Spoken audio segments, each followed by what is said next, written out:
this, I feel, would be a very outstanding conference if for one reason only, the topic which has been chosen, challenges of the Caribbean. I think it is timely because we in the Caribbean region recognize that we are faced with so many challenges. And you heard from the chairperson the reference to last year's hurricanes and the damage which was done. And I really want us to just bear that in mind, because who knows what will happen in the next couple of months. So, ladies and gentlemen, I deem it an honor to have been asked as acting Prime Minister, standing in for the illustrious Dr. Timothy Harris, who is away on official duties, to bring you some remarks this evening on this very important occasion. And to do so also on behalf of all of the people of St. Kitts and Nevis. I believe that the Governors General and Presidents, you visited Nevis earlier today, and you would have gone to the other half of the Federation. I almost said the better half, but that is a dangerous ground on which to tread. So I will not tread on that ground. Even though I'm sure you enjoyed your time there, Sir Tapley would have ensured that you'd have been welcomed by the Premier and his staff there, and would have had wonderful hospitality extended. I also want to express apologies on behalf of the Prime Minister, and I'm sure he would have wanted to be here, and his thoughts are with us, because he is that kind of person who likes to be involved in matters which impinge on the future of the Caribbean region. And I myself want to say to us that we are here to acknowledge our Governors General and Presidents, and they will discuss these issues. But these issues are for all of us. And I will say to us that we are not going to be party to the discussions, but I'm certain that we will get some report, Your Excellency, when the discussions are over. And I note that our Governor General, when he had a press conference, he made reference to some of the areas which will be discussed during the conference.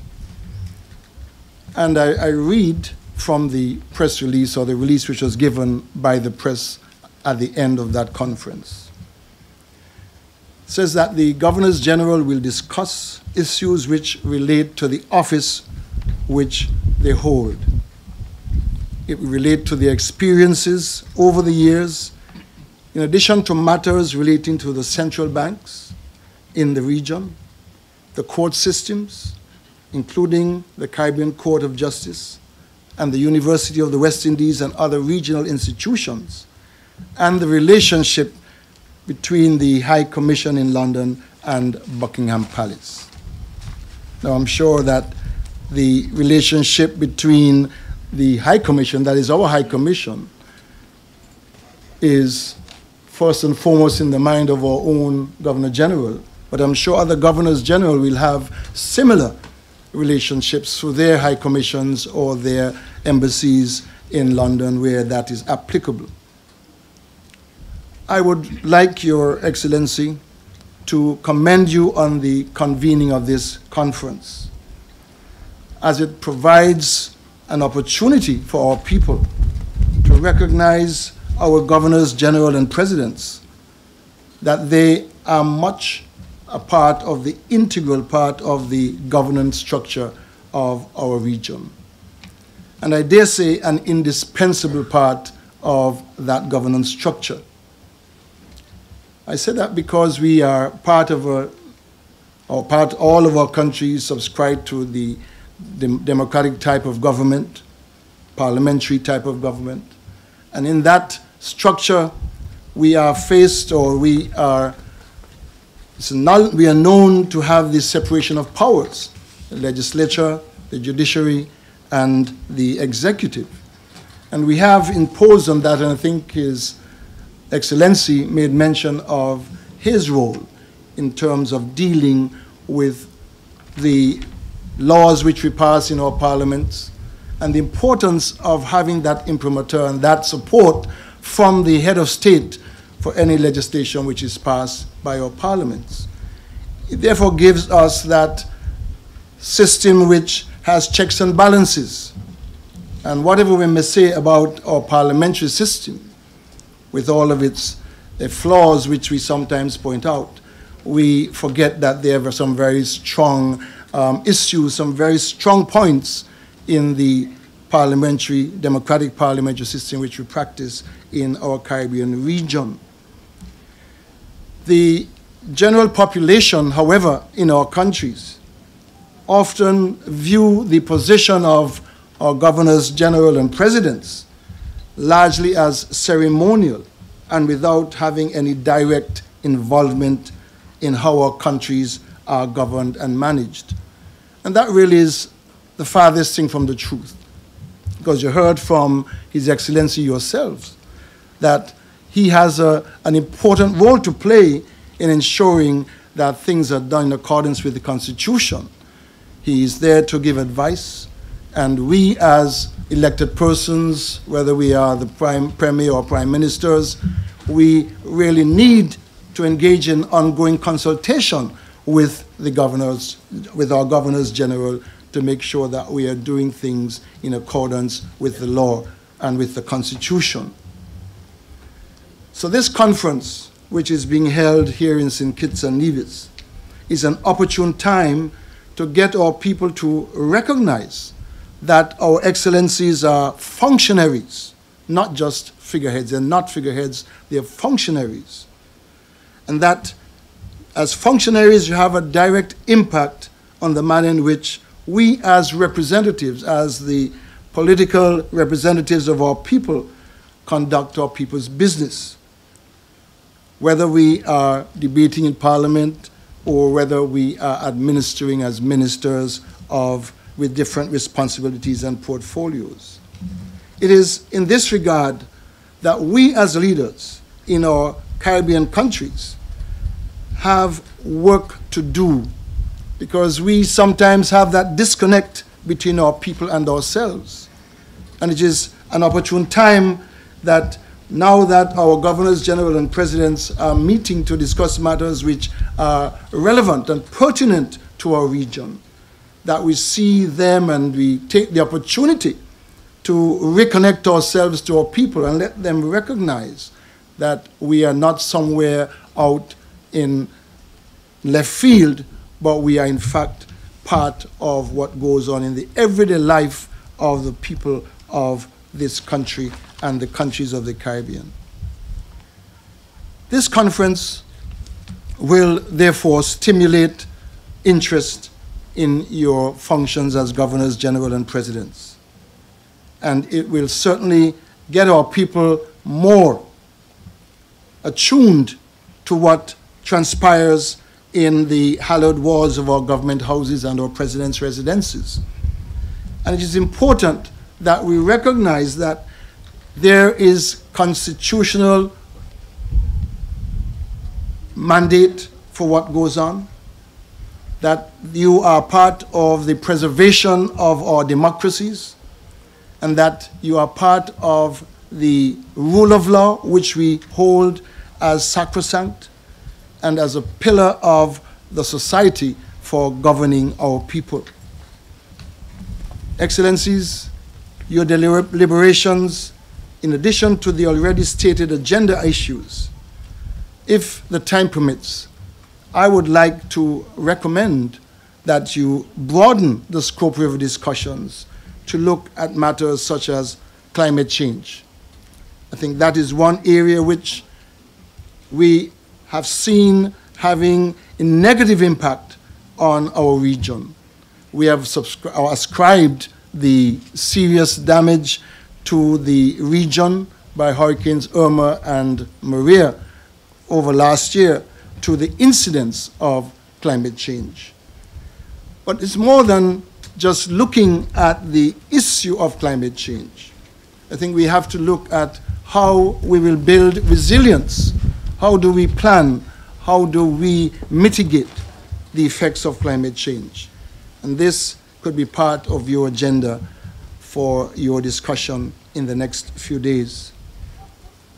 May I also suggest, Your Excellencies, that the challenges which our small island developing states face from the OECD countries and the ongoing threat of being blacklisted, which poses significant stress for our financial services and our economies generally, that this is a matter which could bear some discussion by you, the heads of state in our Caribbean region. May I also take the opportunity to ask humbly that the matter of correspondent banking, and Your Excellency, you made very clear case of the expertise which resides among you as heads of states in your opening statement. The matter of correspondent banking, which threatens our own financial system, I think needs to be addressed at the very highest level, and not just at the level of bankers or just at the level of ministers of finance. I think we need to get a clearer path, otherwise we are heading down the road of financial anarchy as far as I see, if there is no reversal in what is happening in terms of a policy which is foisted on the people of our region and other regions as well. The emphasis also, Your Excellencies, on renewable energy and alternate energy. I think that's an important part of our Caribbean region's agenda. And it is at that critical juncture where, even though we do have two of our Caribbean states who have indicated an interest in exploiting or exploring for fuel, oil, fossil fuel, therein lies the dichotomy which we face.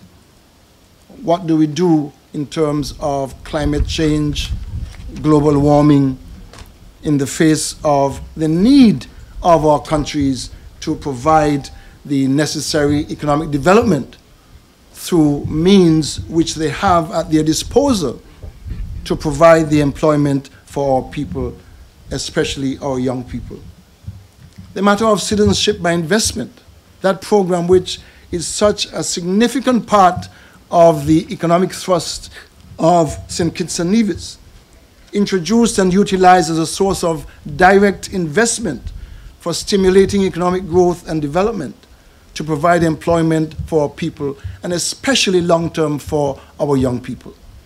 This is an area which I think we, as government officers, ministers, we are still looking to find that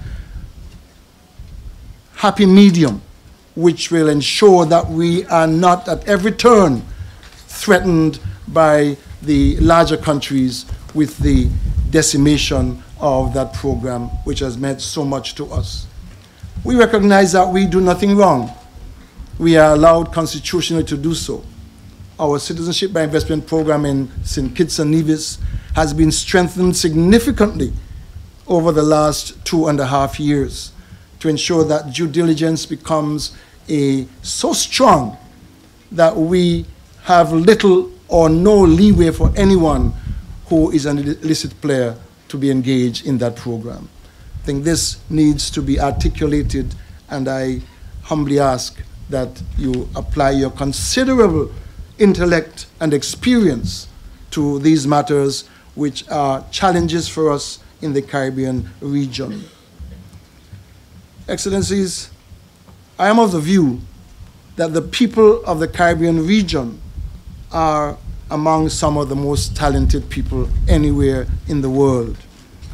I think we have demonstrated that in music, in athletics, in the quality of our academicians and our intellect. You went through the resume in a general way of members right here on this platform who have excelled in so many areas of endeavor. And it is that conviction which we have that we are capable people, gifted, that we can create in this region a place in which people from all over the world can come and do business. This is something which I feel is part of the challenge and part of the change which we need to embrace in our Caribbean region. I therefore say to us, and Excellencies, I also humbly ask you to accept my little premise that the Caribbean region, place replete with gifted, capable human resource, but also a place which is safe, a place which is perhaps the most stable region in the world, that we as a people in the Caribbean must begin to take our place without fear or favor in the United Nations and other international fora. Sometimes we think because we are small and we don't have the number of the population, size of population or the resources that we need to take a second place. Excellencies, I would like you and entreat you to impress on us as your subjects that we are better than that, and we need to begin with one voice to speak to those issues which affect us, those issues which are raised and those issues which yourself have put as part of your agenda, so that in the future our Caribbean region can provide the type of opportunities and show to the world that we are a region which is special, which has potential, and which we can be proud to call home, and we are always willing to welcome others to be part of our region. Thank you and have a wonderful, successful conference, Your Excellency. I have decided, Your Excellency, with your permission, to speak very briefly within the context of the challenges that we face in a changing Caribbean to the relevance of our Commonwealth in today's Caribbean. I thank you, as I indicated, for extending an invitation to me to address you on this very important topic. This is indeed quite fitting, given that Her Majesty the Queen remains head of the Commonwealth, and most of the heads of state represented here this evening are her esteemed representatives in their respective countries. I am certain that if I were to interview this gathering, the result will yield dissimilar views regarding the Commonwealth's relevance, having been established nearly 70 years ago. Your Excellencies all, I wish to assert that although the oldest voluntary organization in the world, the Commonwealth's relevance remains as it continues to promote values such as human rights, democracy, and development in its free association of states. Initially, the group only comprised former colonies of Great Britain. However, as a testament to the merit of membership, countries such as Mozambique and Rwanda, the last country to join in 2009, which had no colonial association with Great Britain, have become members of the Commonwealth. That these countries joined and others have since expressed interest in joining is indicative of the fact that, firstly, it is still regarded as a very important international purveyor of good, and secondly, that increasingly countries are embracing the values of good governance, human rights, the rule of law, and gender equality espoused in the Commonwealth Charter. The Commonwealth retains its enormous convening power, as evidenced biannually by its heads of government meeting. We refer to that as SHOGAM. In less than a week from today, leaders of 53 independent member countries, representing over 3 billion people, will meet to deliberate on the theme Towards a Common Future. This will afford us an opportunity where we can and must raise issues relevant to our Caribbean civilization within the broad framework of the Commonwealth of Nations. SHOGAM affords us yet another opportunity to speak with one voice to issues critical to us, such as climate change, de-risking, blacklisting, graduation, and denial of access to overseas developmental funding, as well as support for the attainment of the 2030 Sustainable Development Goals.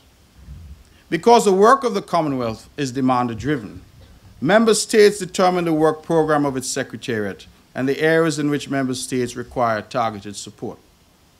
The Caribbean is in a truly unique position, having as Secretary General of the Commonwealth Secretariat Baroness Patricia Scotland, a daughter of Dominica, born of Dominican and Antiguan parents. Not since Sir Srinath Ramphal has the Caribbean been so represented. I believe, as Shakespeare of old, that there is indeed a tide in the affairs of men, which taken at the flood leads on to fortune. There is such a tide for the Caribbean, where we can and must raise issues relevant to our Caribbean civilization within the broad framework of the Commonwealth of Nations. This is our time, and we must take the tide at its flood or be forever bound in shallows and misery. As an advocate for its membership, facilitator of best practices, exchange, and the delivery of technical assistance, the Commonwealth has assisted in the development of trade amongst its members, notwithstanding the great disparity in the size of the countries. Trade between Commonwealth states in 2018 is estimated to be over $680 billion and projected to grow to $1 trillion by 2020.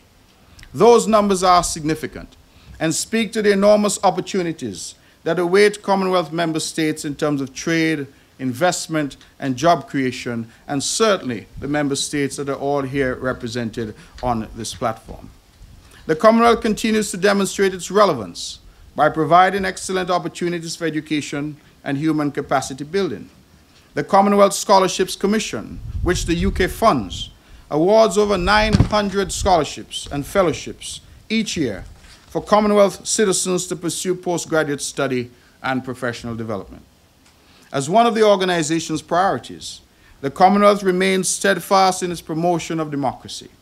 It continues to provide support for democratic institutions and deploys election observer missions to ensure credible and transparent elections in its member states. Since 1967, the Commonwealth has sent 140 election observation missions to around 40 countries across the world. The Commonwealth Electoral Network, established in 2010, spreads best practice between Commonwealth states on how electoral management bodies, electoral commissions, should operate. It is quite evident, therefore, that shared values and a commitment to democracy are at the very heart of the Commonwealth, indeed at the very heart of our Caribbean nations. The Commonwealth consistently advocates for international support for small island developing states to assist them in achieving the Sustainable Development Goals. It recognizes that sustainable development is an important factor in reducing poverty by promoting inclusive growth and social equity, as well as in preserving and conserving the environment. The organization also works to entrench Commonwealth principles and values and to promote peace and stability within and among Commonwealth countries. In this regard, it provides training for security forces across member states. It facilitates the sharing of security information to limit terrorist attacks. It encourages respect for diversity and gender equality. It speaks out against injustices and advocates for dialogue and confidence-building measures to support peaceful settlement of confrontational issues. The Good Office's role of the Secretary General also allows the Commonwealth Secretariat to provide discreet and invaluable political support at the request of governments to diffuse and eliminate political tensions. Finally, we must commend the Commonwealth for supporting the Commonwealth Games held every 4 years. We appreciate the value of sport in promoting social cohesion and as a vehicle for greater inclusiveness across nations. The event provides an opportunity for athletes to exhibit their many talents. As I speak, indeed, Your Excellency, a 7-member team from St. Kitts and Nevis is currently in the Gold Coast, Australia, participating in the games in the fields of athletics, beach volleyball, and table tennis. The Commonwealth as an organization, then, remains incredibly valuable to its members. It remains an important agent for good and a champion for positive change and bedrock principles of promoting democracy, human rights, international peace and security, tolerance, respect, understanding, equality, and inclusiveness. Today, these values remain relevant in our Caribbean region, and similarly, so too does the Commonwealth. I submit to your excellencies all that provided these values remain important to mankind, the Commonwealth's relevance may survive even for generations yet unborn. I thank you again, Your Excellency Sir Tapley, for this signal honor to have been invited to address you, and wish God's blessings on this conference. Before I take my seat, however, allow me to thank you once again for taking your delegation and your fellow heads of state to my beloved Nevis earlier today. We are truly two islands, one paradise, and I trust that your sojourn with us will prove relaxing and rewarding. May God bless you, and may He prosper your efforts in the next 2 days, and may you tackle not only the issues that you have set out for yourselves, but the compendious list that has since been provided by our acting Prime Minister, the Honorable Vance Emery, my fellow Nevisian. Thank you. Excellencies, Acting Prime Minister, the Honorable Vance Emery and Mrs. Emery, Honorable Premier and Minister of Foreign Affairs and Aviation and Mrs. Brantley, Excellencies of the Diplomatic and Consular Corps, distinguished ladies and gentlemen all. I am pleased and honored to extend a warm welcome to all to this opening ceremony. It gives me particular pleasure to welcome my colleague heads of state to the 16th Conference of Governors General and Presidents of the Caribbean region. I pay tribute to our predecessors in office for their vision in convening a conference where heads of state could meet and enhance collegial relationships, and at the same time dialogue on national, regional, and international significance.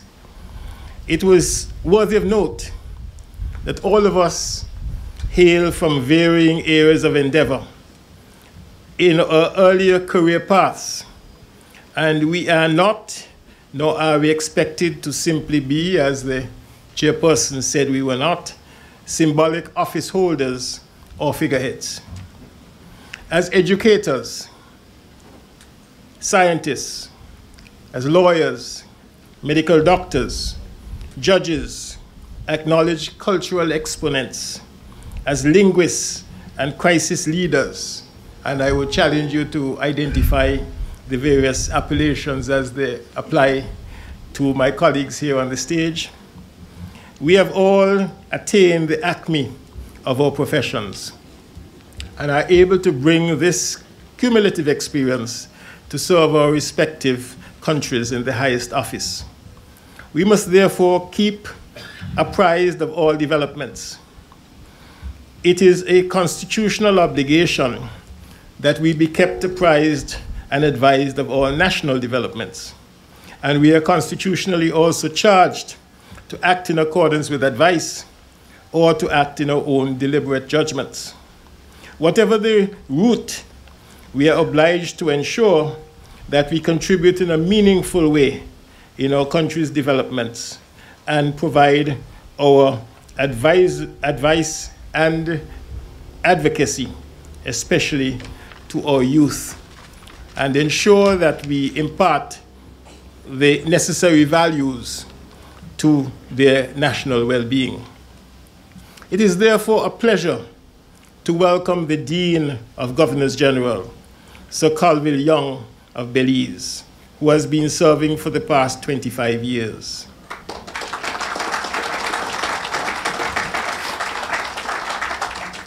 And has imparted much sage advice in every forum. Similarly, we have as a special guest the former Governor General of St. Lucia, Dame Paulette Louisy, who demitted office only in December 2017, having served for 20 years.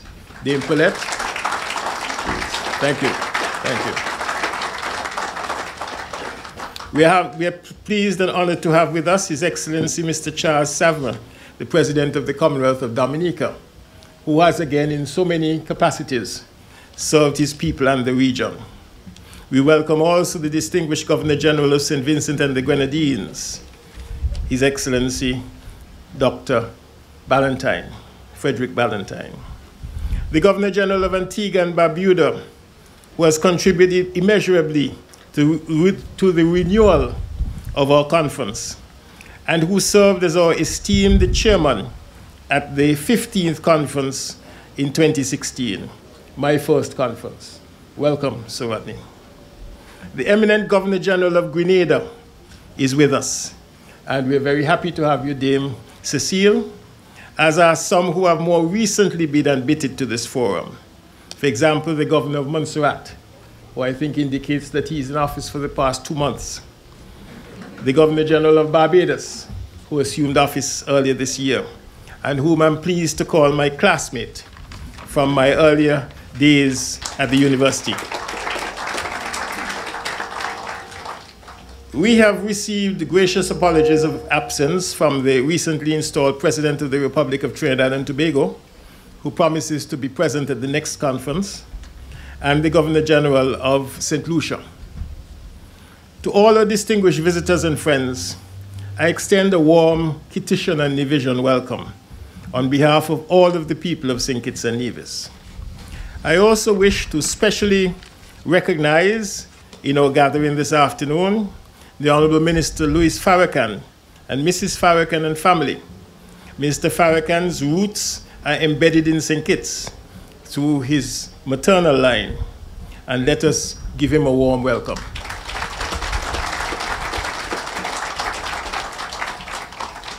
There was also someone whom I might have seen in this gathering and whom I wish to recognize, but I haven't seen him here. Is Mr. Kim Collins present? If not in his absence, we'd recognize him because he's an athlete, a star athlete, who has contributed much to ensuring recognition of St. Kitts and Nevis on the international stage. So, ladies and gentlemen, I'm very happy that you can join us today, and may we have a most rewarding 16th Conference of Governors General and Presidents. Thank you very much for coming.